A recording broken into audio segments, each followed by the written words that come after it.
About a year ago, I did a couple of recordings with Alex Grzankowski. Actually, I did one of them a while back. This was very early on in the podcast, in the creation of this podcast, about whether ChatGPT understands anything at all. And he took a hard stance on that. The answer was no. Alex, by the way, not only a friend of mine, but also a professor of philosophy at Birkbeck College in London, and also the director of the London AI Humanity and AI Project. So he's a good person to talk to. 6 months later, that is to say 6 months after we did that first recording, we revisited the topic because his view had changed a little bit. And so we wanted to talk about it again. Why did he change his mind, or what did he change his mind about? This week, I'm bringing those episodes back, and I'm putting them back to back because it's very interesting, I think, to hear them one right after the other, to see the evolution of Alex's thought.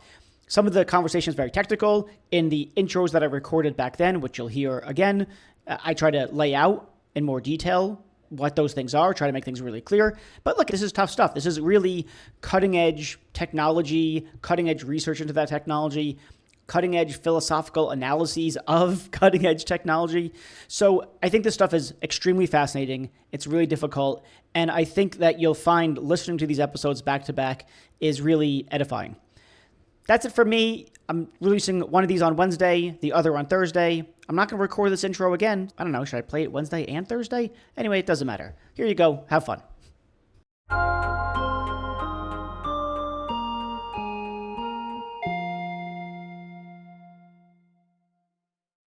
Everyone's now heard about OpenAI's ChatGPT, or ChatGPT 4 is what's out now. And there's no denying that it's an incredible piece of technology.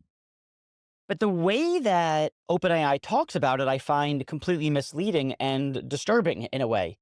They say that what they're building is what's called artificial general intelligence, or AGI. This is contrasted with artificial narrow intelligence, or ANI. The difference is that narrow intelligence, ANI, the kind of stuff that we usually deal with day to day, ChatGPT. Can somebody rename this thing, please? Is narrow. They're smaller predictive models. They predict things like, will this person be a good candidate for the job?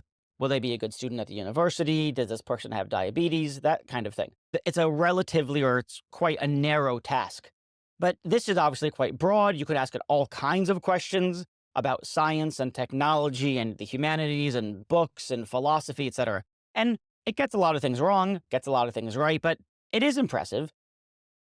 But is it really a piece of general intelligence? Now, this obviously raises the question, what constitutes artificial general intelligence? And there's different ways of characterizing it, but the main thing is it's something like AI that exhibits intelligence the way that a human does, or that's as smart as a human, or even better, smarter than humans.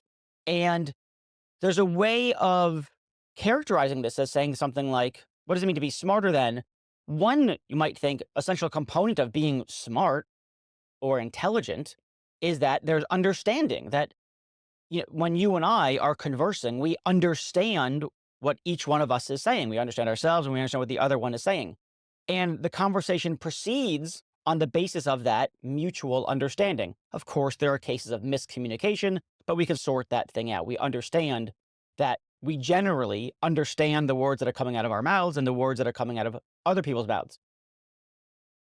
The question then is, in a case of AGI or alleged AGI, do we have that kind of intelligence? Do we have genuine understanding of what's being said?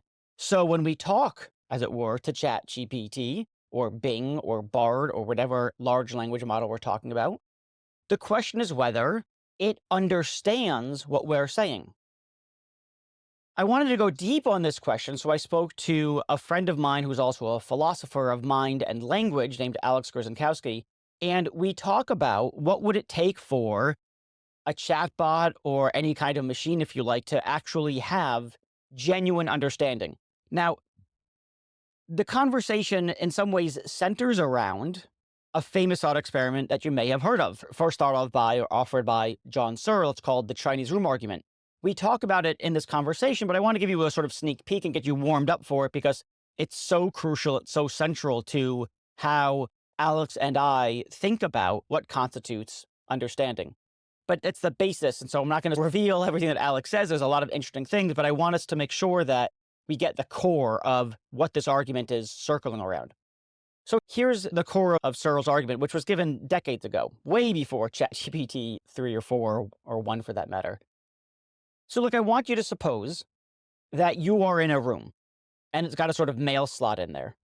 And every once in a while, you get some cards that are sent to the mail slot. It's got some lines and squiggles and shapes on it.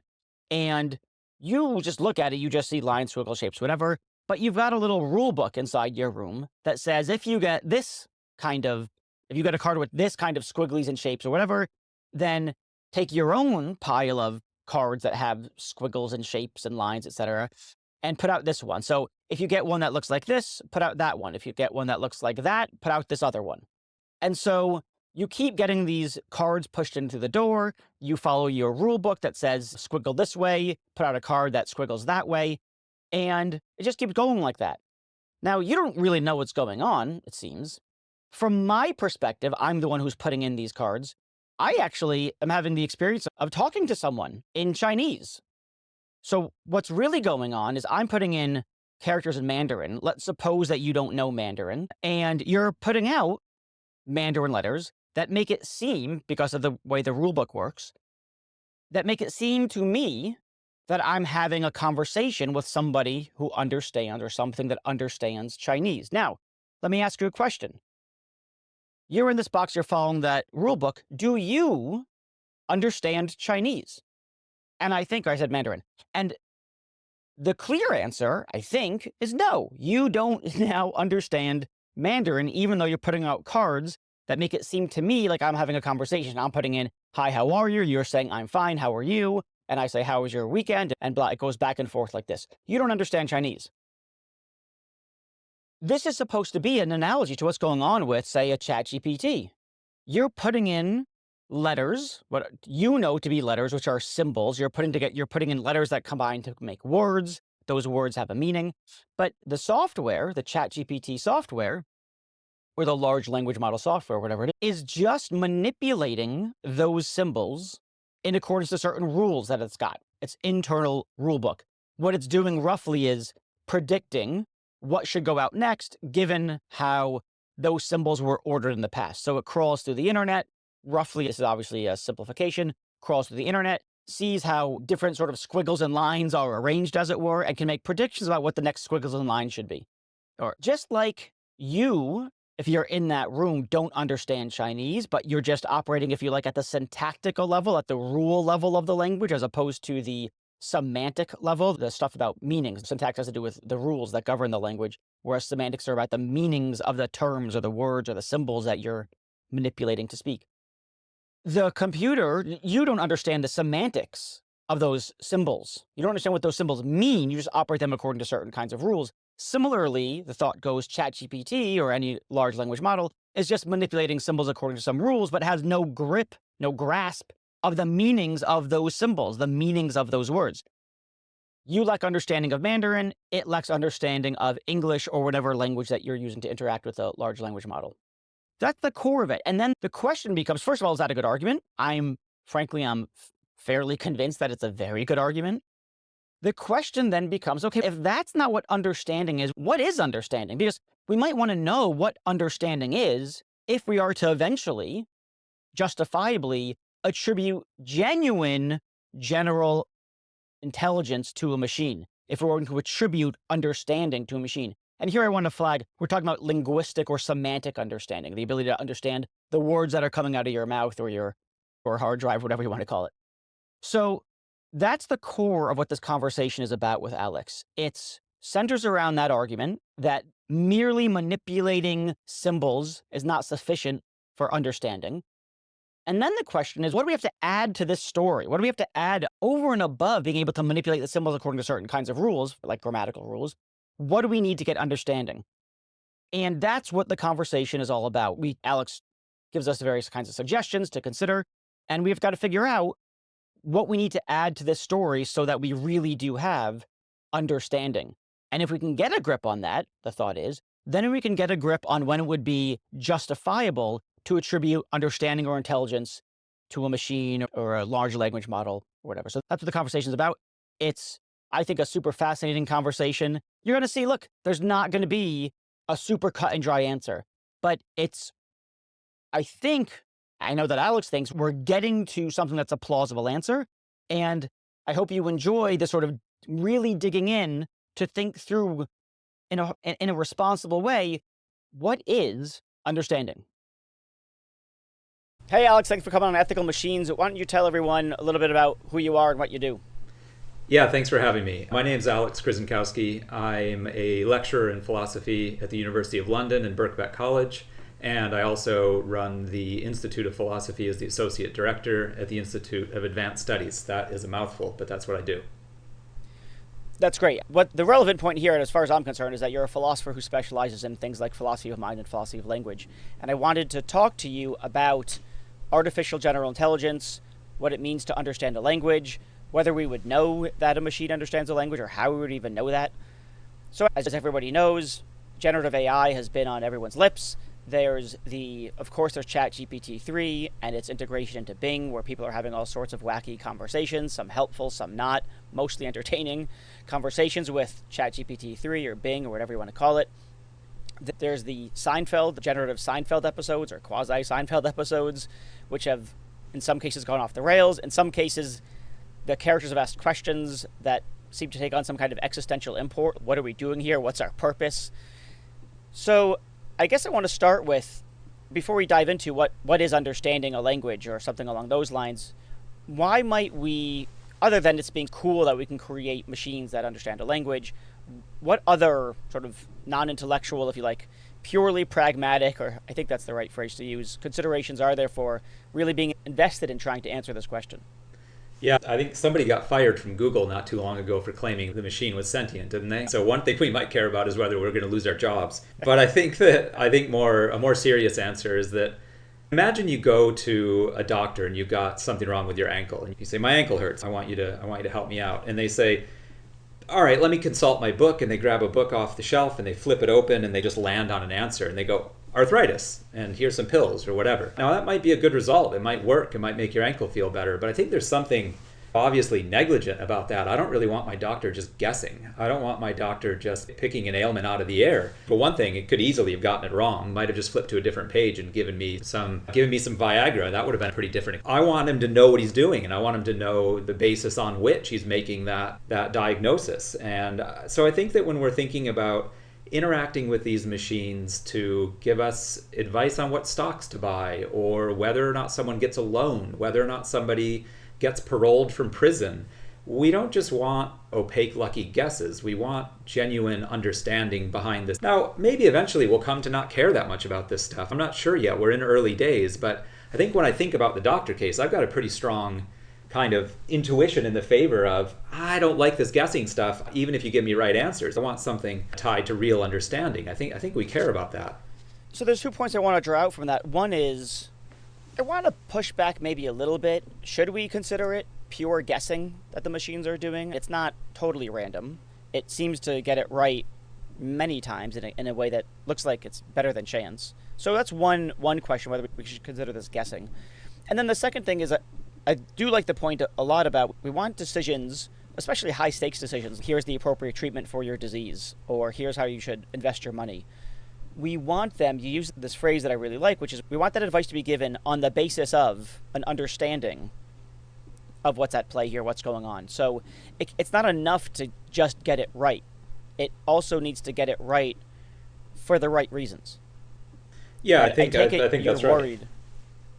And so let's push that on that a little bit. Why do I care whether it gets it right for the right reasons? Why not just be satisfied with, oh, great, it gave me the right pills? Yeah, just quickly on the idea of guessing. I think you're right that we probably don't want to describe, for example, something like ChatGPT as merely guessing. It's doing something that's probably better than guessing. At least it's like educated guesses, if they're guesses. Really, let's not get hung up on the guessing idea. I think the idea is something just, does it understand or not? And if not, is that a problem? Now, why might we care about for the right reasons? Here's a very pragmatic kind of answer. When the doctor opens up that page and just lands on arthritis, the doctor could so easily have been wrong. if she had just flipped open one more page, she would have landed on something completely different and I would have gotten a bad diagnosis. So it's too easy to be wrong. That's, I think, one kind of very practical problem, at least in the doctor scenario. But I also think that there's something that I think is still very hard to put our finger on about something like authenticity or being genuine. If I'm interacting with this thing and I'm genuinely putting in its hands, whether I get a loan or not, I simply don't think it's good enough for this thing to be just churning out next word on the basis of probability. I want to be able to ask, why did you make that decision? On what grounds have I been denied this loan? And it had better be something that I can wrap my head around and find intelligible. And so I think that that's not exactly the same thing as whether the machine understands, but I think if it doesn't, the idea that we're going to get something like intelligible explanations for how these decisions are reached is going to be extremely difficult. I see. So it's something like, in some cases, we don't just want to be treated a certain way or advised in a certain way. We want to be advised, treated in a certain way for a certain set of reasons. Yeah, I think reasons, not only reasons, but good reasons that we think are justifiable or make sense. If I say to the person offering me a loan, I'm not giving you the loan because given your income and given the cost of this house, you're never going to pay us back. Say, okay, I get that.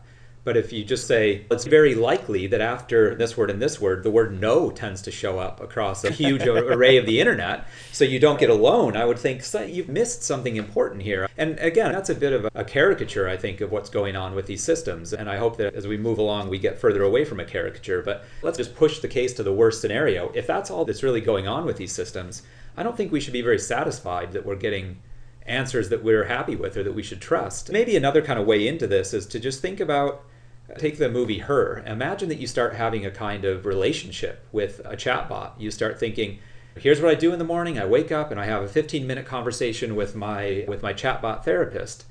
It seems to me like there's something just crucial and important about these relationships being based on mutual understanding and not on mere parroting. So the further along we get with these systems and the more we're interacting with them and using them as, tools that are part of our day-to-day use, I think it's going to matter to us a lot whether these things are parrots or real understanders.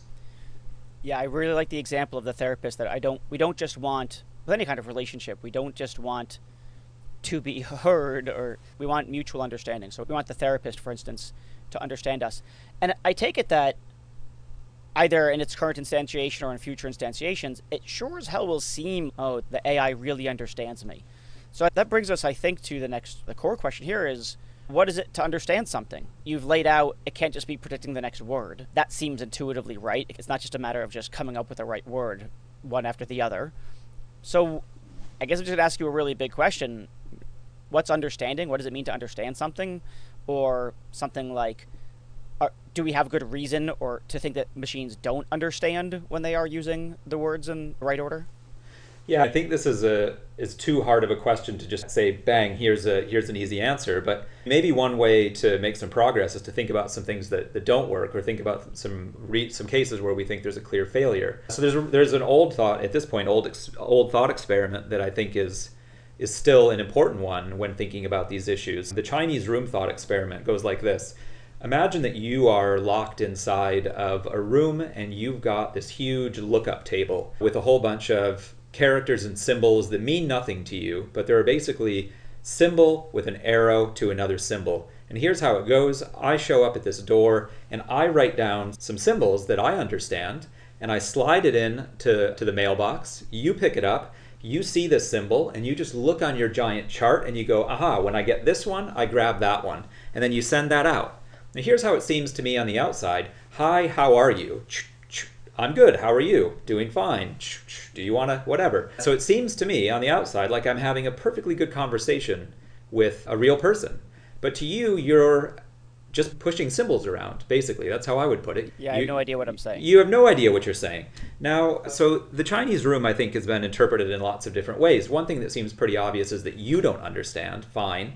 We might ask, does the room understand? I'm pretty inclined to say, no, it doesn't. Or I even know what that means. Yeah. If we think that ChatGPT maybe could understand, we should probably think rooms are at least in the ballpark of things that could, in principle, understand. But anyway, this room, yeah, it doesn't understand. And I think what this shows is something like, even if we could perfectly satisfy another speaker or an interlocutor, that they're engaging with something intelligent.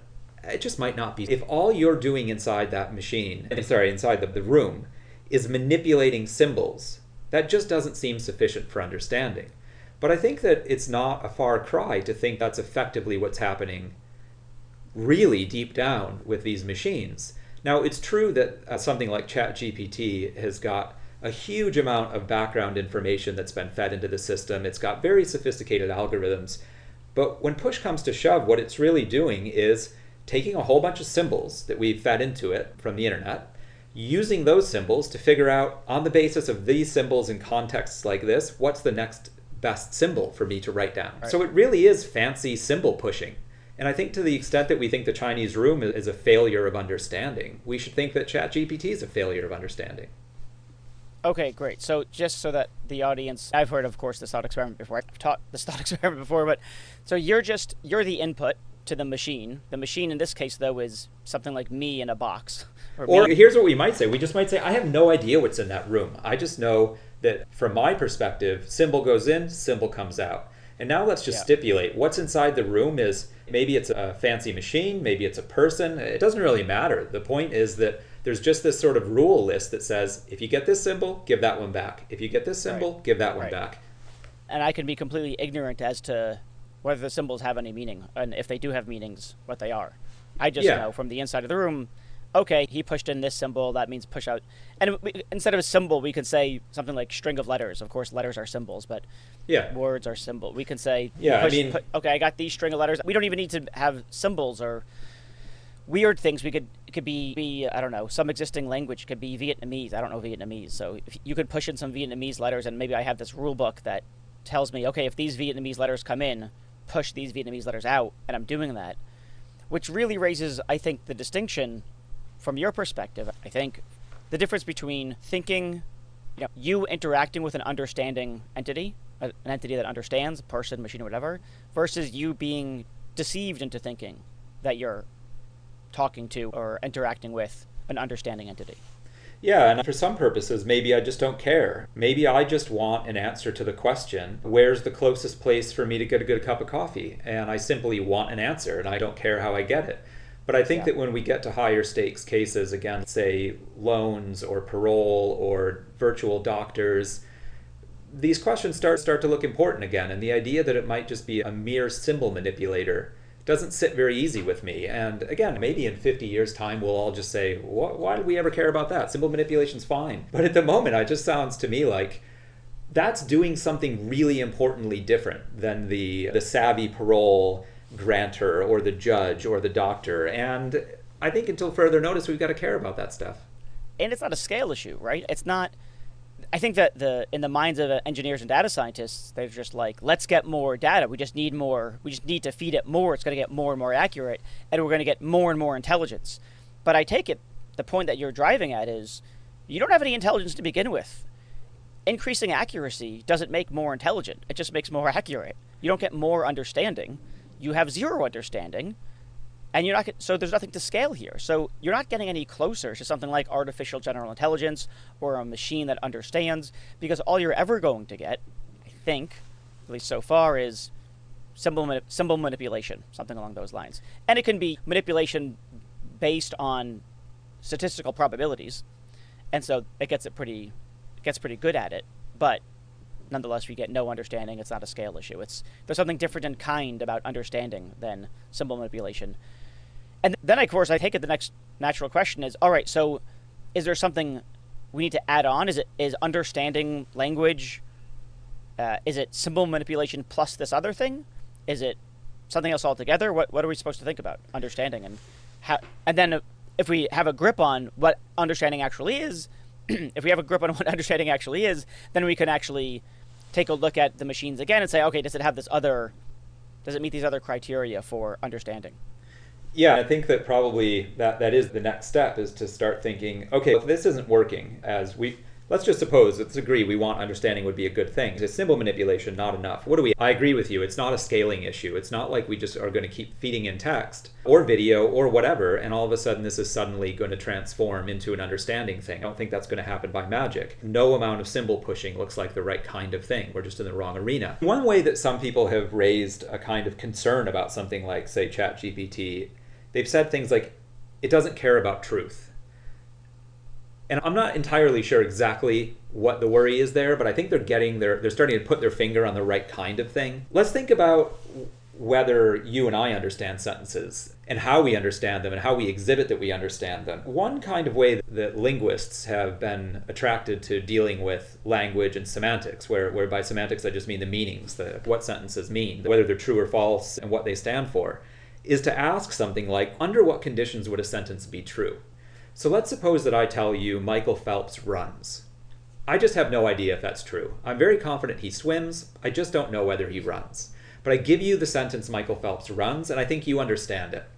Now, what's going on when you understand it? One thing I could do is I could give you loads of like little models of the world and say, okay, here's a little model of the world. Now let me ask you, true or false in that little model, does Michael Phelps run? And you get your telescope and you look in this little micro world and you look around for Michael Phelps and there he is, and it looks like he just doesn't do any running. And so you say, no, it's false. He doesn't run. Yeah. I get another scenario and I take a look and I say, is he running? Oh, there he is. He's running. Okay, yeah, Michael Phelps runs. If I give you a bazillion of these things, you can sort them into no's and to yeses. In effect, you can say true in these scenarios, false in those scenarios. So one thing that we might do is just say, here's how we might think about modeling the meanings of sentences. Just the sets of these worlds in which the sentence is true or false. And here's what it is for you to understand something. It's just for you to have this ability to sort these things correctly into the true cases and into the false cases. And I think that we're getting some progress here because now you are going from string of symbols to how things are in a situation and saying, yeah, that checks out with the world. There's a match. Yes, Michael Phelps runs. No, Michael Phelps doesn't run. So I think in a way this is at least the beginnings of a kind of bit of progress, something like truth conditions. Okay, so is this right? I don't know if I totally understand this. So it sounds to me like what you're saying is understanding what it is to understand something is to possess a certain kind of skill. It's to possess a skill of being able to sort the worlds in which some sentence is true from the worlds in which that sentence is false. Or let's call them scenarios. I mean, I think I just give you loads of cases, and I say, is this a case where Michael Phelps runs? Yes or no. And if you can systematically sort, it seems like somehow your comprehension of that sentence is being connected up with how things are in these situations. That seems. I might say that it's my being able to sort the scenarios in which it's true that Phelps runs from the scenarios in which it's false that Phelps runs. I'm inclined to say that presupposes that I understand what it means when someone says Michael Phelps runs. I don't know that my understanding is identical to my being able to do that sorting, though. Good. It presupposes I understand. I think I agree with this. So let's try to think about maybe what's going well here and what it tells us. It looks like in these cases we've gone a little bit more sophisticated than just pushing symbols around. We're somehow moving from taking a string of symbols and mapping them on to how things are, and then saying yes or no. Now, how do I do that?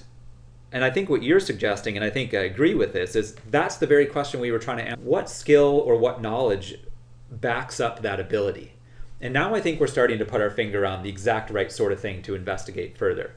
So what backs up that ability for me? I'm not really sure. It seems like I have some grip on who Michael Phelps is, and I have some grip on what it is to run, and I can put those two things together and then say, this is what scenarios are like where Michael Phelps runs. And so now we can ask a question back about ChatGPT. Does it do anything like that? That's one question. Second question, is that the only way to understand? Because here's, I think, a very interesting hypothesis. ChatGPT and its future generations will understand English. They just won't do it the way we do it. They'll do it in some other way. I don't know, I'm not quite sure how to unpack that idea, but let's just stick with this sort of idea of what's this underlying thing that I've got that allows me to give good verdicts to these questions. Yeah.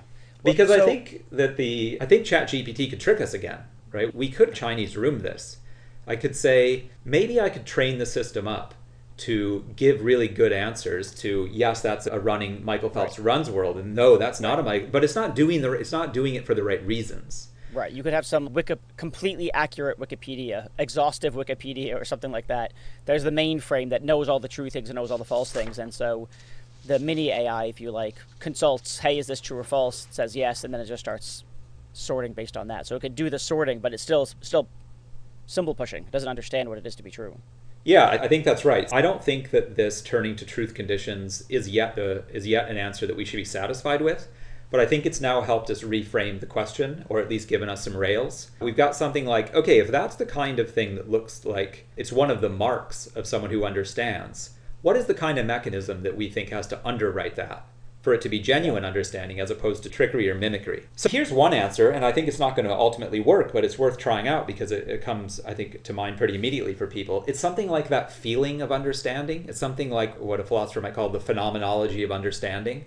That kind of aha, or that feeling of grasping the answer. Here's a way to bring that out. Imagine I say to you, the horse ran past the barn, fell. Good sentence or bad sentence? Good sentence or bad sentence? It ran past the barn, what? The horse ran past the barn, fell. No, that's all bonkers. Yeah, that sounds bonkers.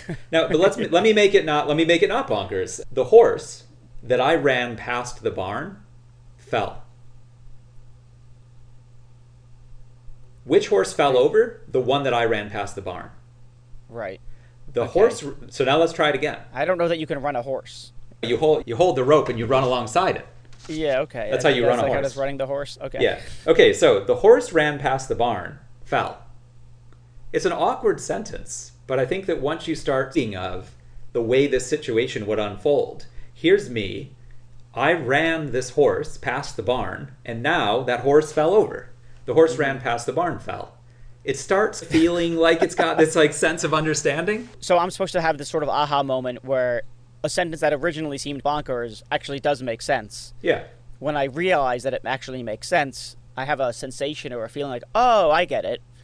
And that is the core of understanding. Maybe. Again, I think that what we're trying to do is work our way towards better shaping of this question that we really don't have a good grip on, I don't think. And so it's something like, what happens? What happens when you move from not getting it to getting it? Can we make any progress on that question? Let's try another sentence that I think is a little bit easier. Every 15 minutes, someone in New York gets mugged. Okay. Okay, so let me try. It's ambiguous, right? Yeah. So let me try another sentence in addition to that sentence that I think will give us like a second meaning. Every 15 minutes, someone in New York gets mugged. That poor guy is completely run ragged.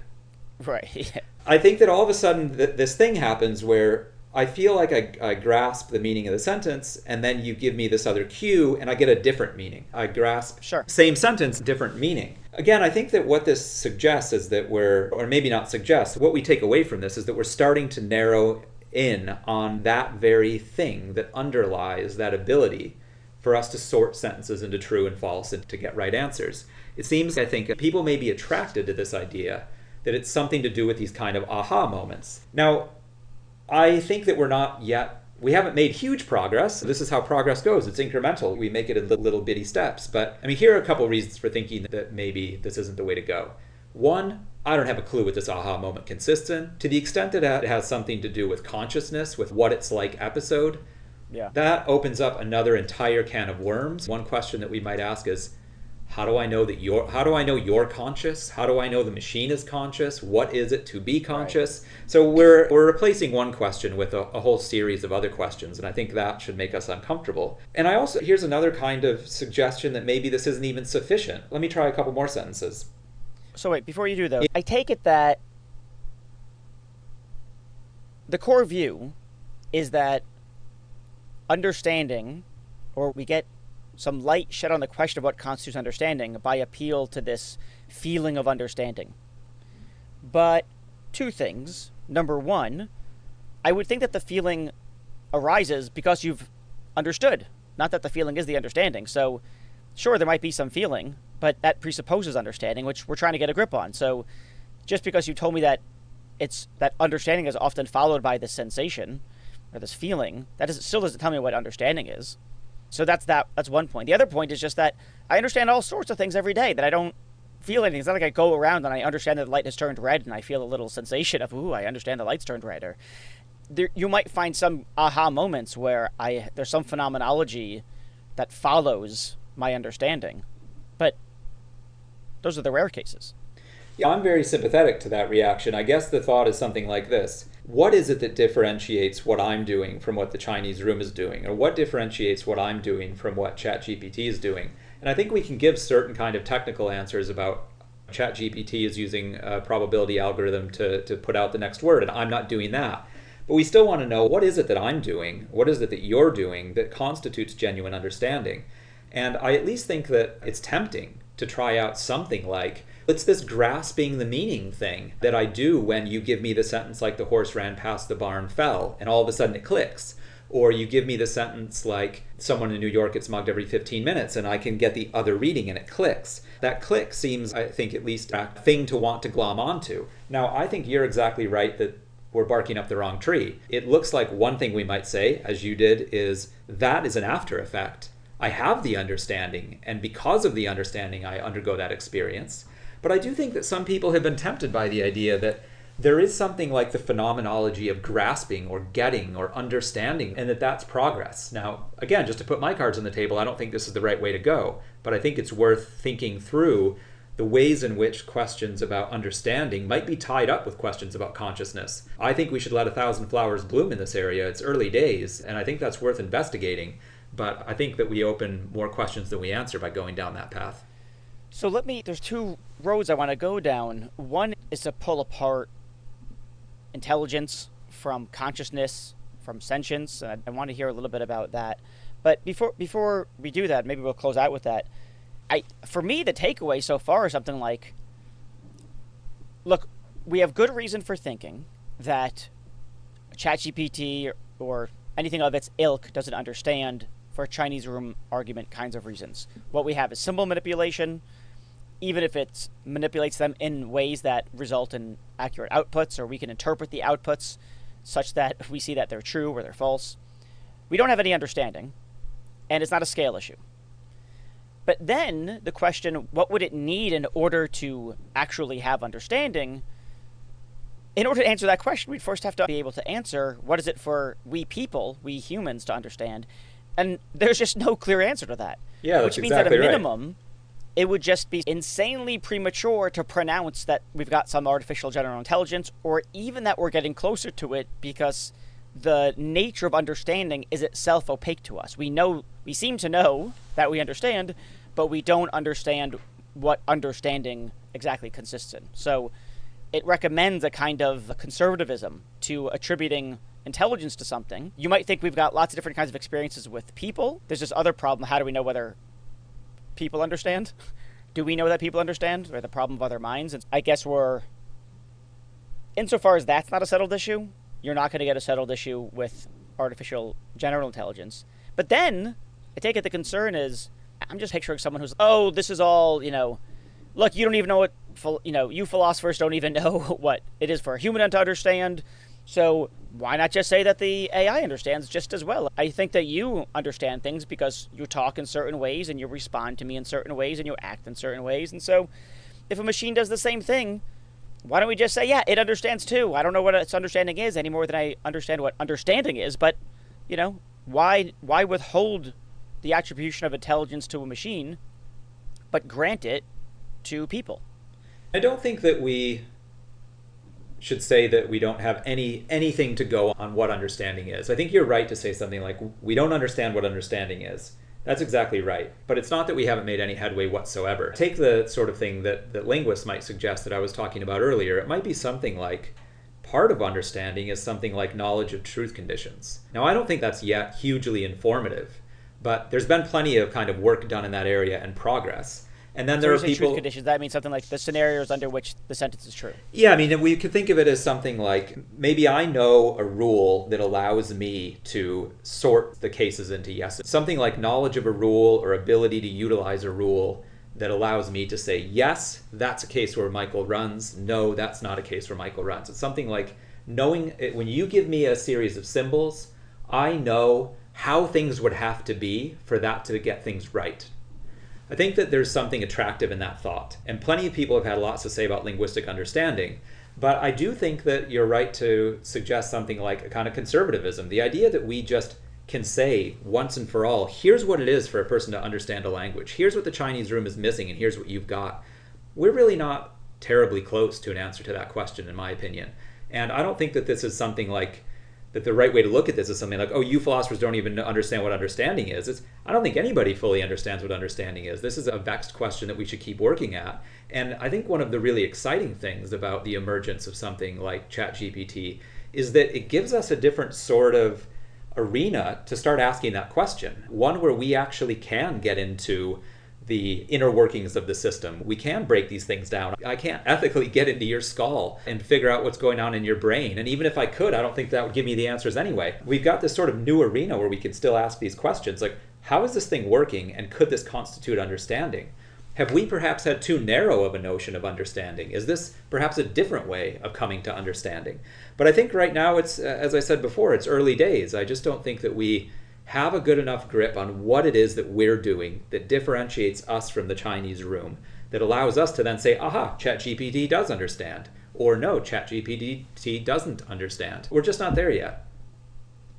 Not only are we not there yet, we don't even know what there looks like. Yeah, I don't think that we've even got the question settled yet. And this is something that I think we've just been struggling through together. You start with something like the Chinese room, and yeah, something's missing, and you say, okay, how about something like truth conditions? And you think, that would be really easy to mimic. It was on the right track, but I don't know if I quite get it. Okay, let me look under the hood a little bit in my own case. What goes on when I understand a sentence? Sometimes it's these kind of aha moments, but on reflection, that doesn't really seem to be going on in every case, and not sure that answers my question anyway. Let me just give you one more example because I think this is nice on the aha moment. Suppose I say to you something like, no bomb is too small to defuse. You might think, yeah, that sounds right. Bombs are dangerous. There's no bomb that's too small for me to bother defusing. Okay, so similarly, I might say, no eye injury is too trivial to attend to. You think, yeah, that sounds right. But if you actually think about that sentence for a minute, it makes absolutely no sense whatsoever. Does it? No eye injury is too trivial to attend to? Yeah. Why not?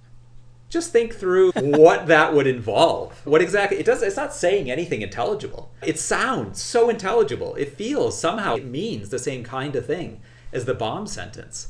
But no eye injury is too trivial to attend to? It actually just makes no sense whatsoever. But almost everybody hears it and they think, yeah, I know exactly what that means. It's not too trivial to attend to. No eye injury is too trivial. You could do it with ignore as well. No eye injury is too trivial to ignore. Is too small to ignore. One of those works, the other one doesn't. But they both sound, oh yeah, that makes sense. That's a sentence I know the meaning of.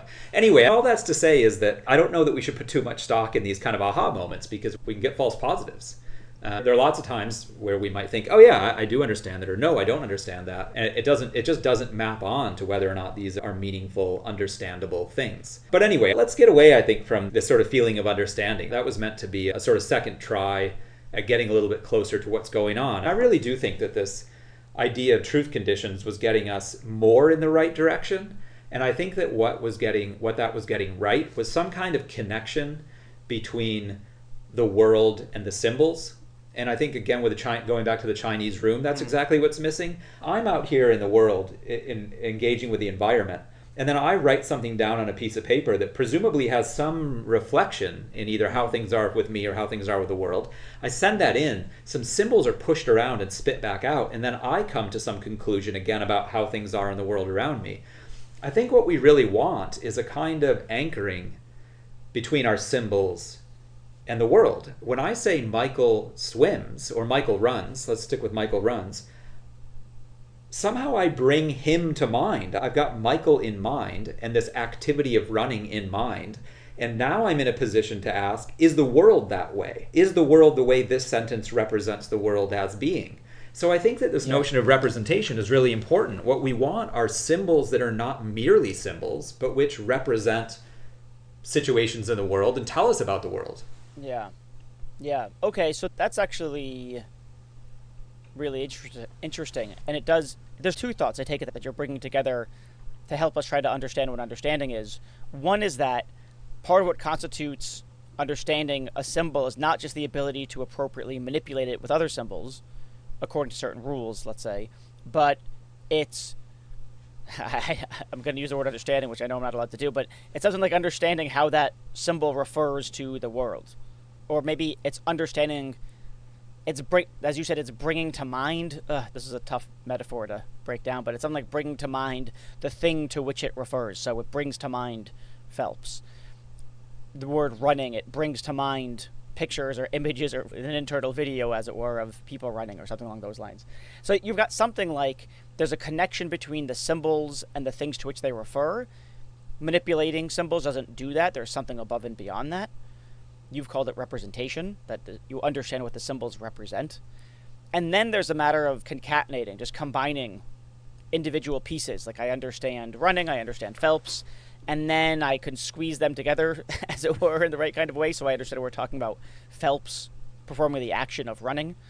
And so it sounds like those do seem like necessary conditions. I'm not sure if they're conditions or constituents of understanding, but it's clearly things that the computers don't do, the machines don't do. The machines don't link whatever that amounts to. They don't link the symbols to the things to which the symbols are referring. And without that semantics instead of just a syntax, they're not going to get understanding. Yeah, I think this is on the right track. I think this is the kind of answer that we want to give when talking about what's missing in the Chinese room. And in fact, what's missing with the doctor that just makes a guess. For the guessing doctor, I could have made any noises whatsoever, and the doctor could have opened to any old page whatsoever, and the doctor got it right, but it was pure luck. What I really want is for the doctor to attend to how things are with my ankle. On the basis of how things are with my ankle, to use that information to look up an answer about ankles, and then to give me back some kind of answer about how to do something interesting with ankles. And so I want all this process to somehow be anchored to the stuff I care about and the stuff I'm talking about. And I think that what we see with the Chinese room and with ChatGPT is that there just isn't, when people say ChatGPT doesn't care about the truth, I think a better way to put that is something like, the symbols are not anchored to the world. They're simply being pushed around, as you rightly put it, in terms of their syntax. Now, I think that one kind of pitfall here is that it may be that some symbols have meanings. That's great, but the machine is in no way sensitive to that fact. So I think what we need is two pieces here. We need the symbols to be representations, to be anchored in reality, to be about things. But we also need the machine, or us, or our brain, or whatever, to manipulate those symbols because of what they mean.